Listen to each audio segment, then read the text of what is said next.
Back కేంద్ర మంత్రి కిషన్ రెడ్డి మీడియాతో మాట్లాడుతున్నారు. ఇప్పుడు ఆ లైవ్ చూద్దాం. అవమానానికి గురై ఢిల్లీ తిరిగి వెళ్ళిపోయి రాహుల్ గాంధీ చేసినటువంటి అవే మాటలను ఆయన వెళ్ళవేస్తూ నిన్న తెలంగాణ గడ్డ నుంచి భారత సైనికులను అవమానించే విధంగా మాట్లాడము, తక్కువ చేసి చూపించడము దుర్మార్గమని సందర్భంగా మనం చేస్తున్నాం. కనీసం మన పార్లమెంట్ సభ్యులు ప్రపంచంలోని అనేక దేశాలు తిరుగుతున్నారు, రాజకీయాలకు అతీతంగా తిరుగుతున్నారు, దేశం తరఫున తిరుగుతున్నారు అనేటువంటి భావన కూడా లేకుండా రాహుల్ గాంధీ కాంగ్రెస్ పార్టీ రకంగా వివరించడము దురదృష్టకరమని సందర్భంగా మనం చేస్తున్నాం. దేశ భద్రతకు భంగం కలిగించే విధంగా, దేశ సైన్యం యొక్క ఆత్మస్థైర్యాన్ని దెబ్బతీసే విధంగా ఈ నాయకులు మాట్లాడము దేశ ప్రజలందరూ ముక్త కంఠంతో ఖండించాల్సిందిగా కోరుతా ఉన్నాను. నిన్న రేవంత్ రెడ్డి గారు మాట్లాడుతున్నప్పుడు మన పాకిస్తాన్ అనే పదం వచ్చింది. పాపం వాళ్ళ మనస్సులో ఏముందో అనుకోకుండా మాటలు కూడా ఆ రకంగానే దొల్లుతా ఉన్నాయి.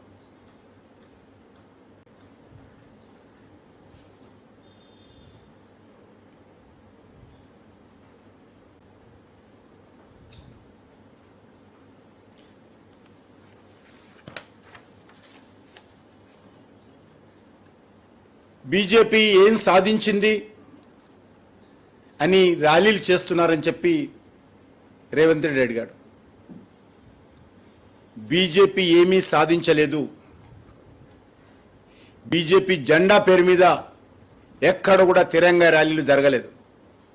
దేశంలో ఏ ఒక్క గ్రామంలో కూడా భారతీయ జనతా పార్టీ జెండా, భారతీయ జనతా పార్టీ పేరు లేకుండా అన్ని వర్గాల ప్రజలు ఏకమై తిరంగ యాత్రలు నిర్వహిస్తూ ఉంటే రేవంత్ రెడ్డికి బీజేపీ తిరంగ యాత్రలు కనిపిస్తూ ఉన్నాయి.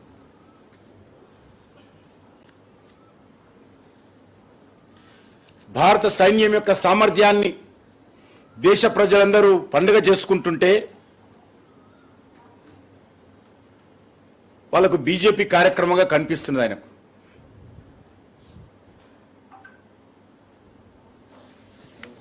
ఇది ఒక రాజకీయ పార్టీ కార్యక్రమం కాదు. భారత సైనికుల కండగా భారత ప్రజలందరూ కూడా కులాలకు అతీతంగా, మతాలకు అతీతంగా నిర్వహిస్తున్నటువంటి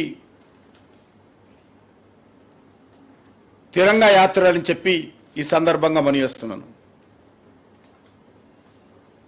ఇంకొక అడుగు ముందుకెళ్ళి రాహుల్ గాంధీ ప్రధానమంత్రి అయి ఉంటే పీఓకేని ఆక్రమించుకునేవాడు అంటారు రేవంత్ రెడ్డి. పాపం ఈ జన్మలో రాహుల్ గాంధీకి అవకాశం లేదు. కానీ ఒకటి మాత్రం స్పష్టం చేయదలుచుకున్నాను, అసలు పీఓకే పాకిస్తాన్కి ఎవరిచ్చారని అడుగుతా ఉన్నాను. ఇన్ని సంవత్సరాలుగా పీఓకే ఒక రావణ కాష్టంలాగా, జమ్మూ కాశ్మీర్లో ఒక రావణ కాష్టంలాగా నడిపింది కాంగ్రెస్ పార్టీ ప్రభుత్వం కాదా అని అడుగుతా ఉన్నాను.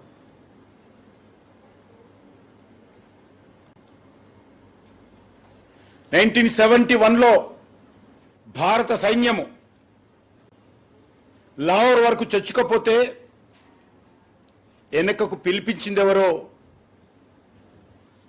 రాహుల్ గాంధీకి, రేవంత్ రెడ్డికి అర్థం కాకపోతే, కనీసం చరిత్ర తెలుసుకోలేకపోతే భారత సైన్యం చేసేదేమీ లేదు. 93,000 మంది సైనికులను బేషరతుగా భారత్కు లొంగిపోయినటువంటి పాక్ సైనికులను వదిలివేసిన విషయము రాహుల్ గాంధీకి, రేవంత్ రెడ్డి తెలియకపోతే సైనికులు ఏం చేసేది లేదు. ఒకటే అడుగుతా ఉన్నాను, నరేంద్ర మోడీ గారు వచ్చిన తర్వాత మొదటిసారి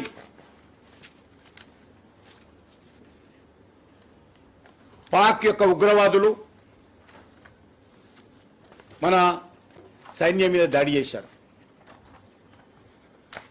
ఫస్ట్ టైం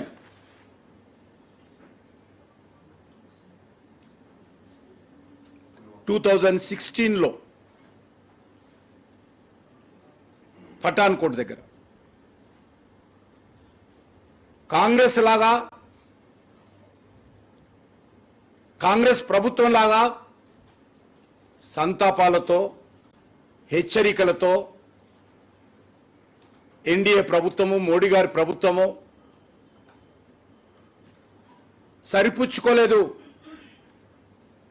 భారతదేశ చరిత్రలో మొదటిసారి ఒక ఉగ్రవాద సంఘటన నరేంద్ర మోడీ గారు ప్రధానమంత్రి అయిన తర్వాత జరిగితే మొట్టమొదటి సంఘటన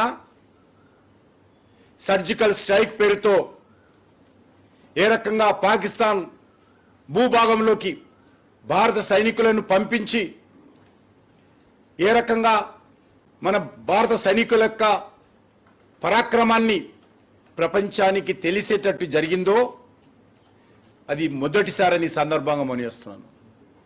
రెండవసారి పుల్వామాలో 2019లో సిఆర్పిఎఫ్ శిబిరం మీద ర్యాలీ అంటే కాన్వాయ్ పోతున్నప్పుడు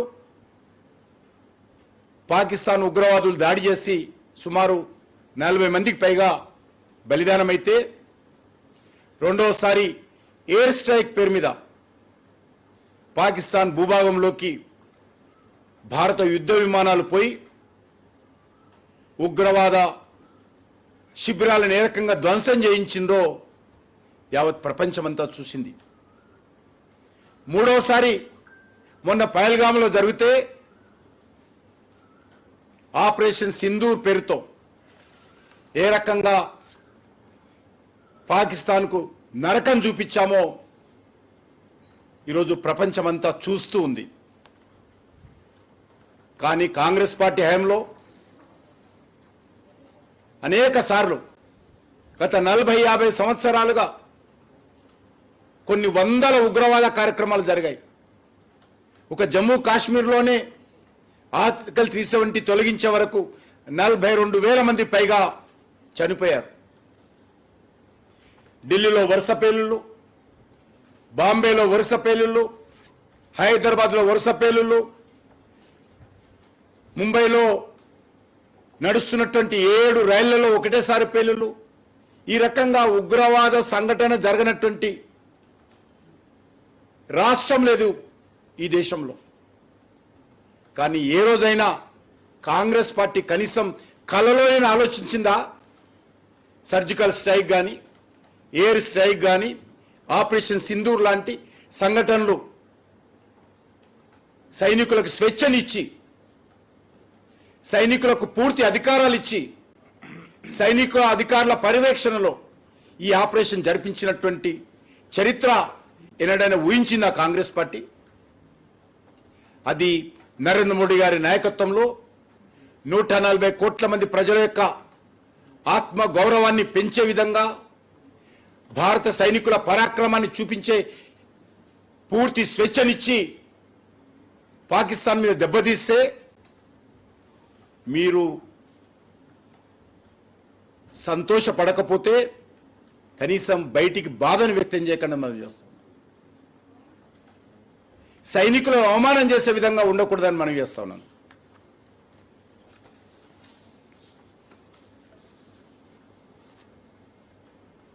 రాహుల్ గాంధీకి ఇంత దుర్బుద్ధి ఏ రకంగా వచ్చిందో నాకు అర్థం కావడం లేదు. ఎన్ని ఫైటర్ జెట్లు కూలాయో ఆయన అడుగుతాడు, నిన్న అలా ముఖ్యమంత్రితో అడిగిస్తాడు. ఎక్కడ కూలాయని అడుగుతా ఉన్నాను. ఏ ఆధారంతో మాట్లాడుతున్నారు?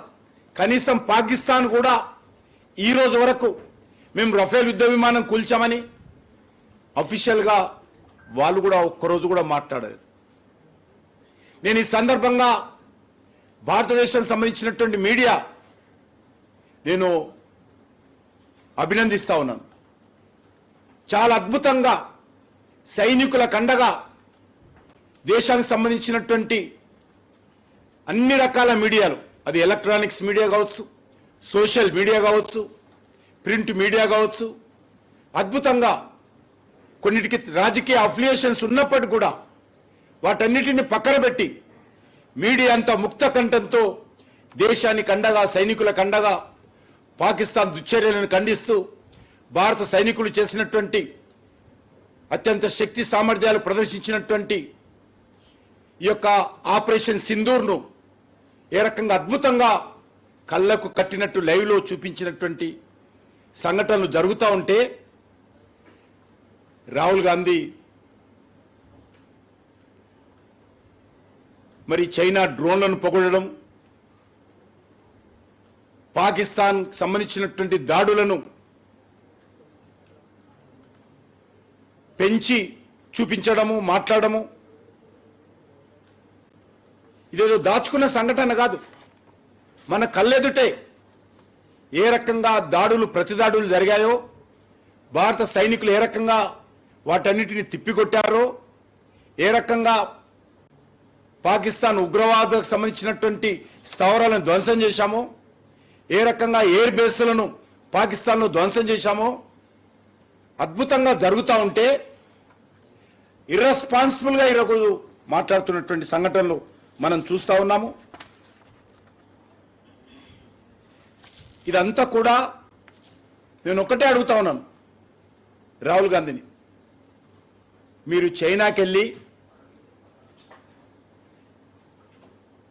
ఒప్పందం కుదుర్చుకున్నారు కదా, అక్కడ ఆయుధాలకు డిమాండ్ పెంచడానికి అడుగుతా ఉన్నాను.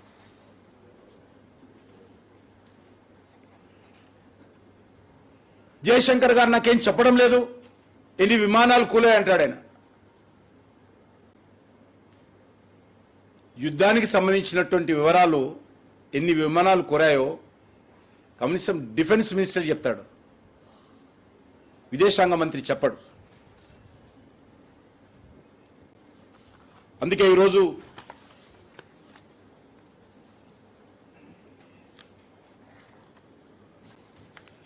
మనీ చేస్తా ఉన్నాను, రాహుల్ గాంధీ తన విధానాలను మార్చుకోవాల్సినటువంటి అవసరం ఉంది.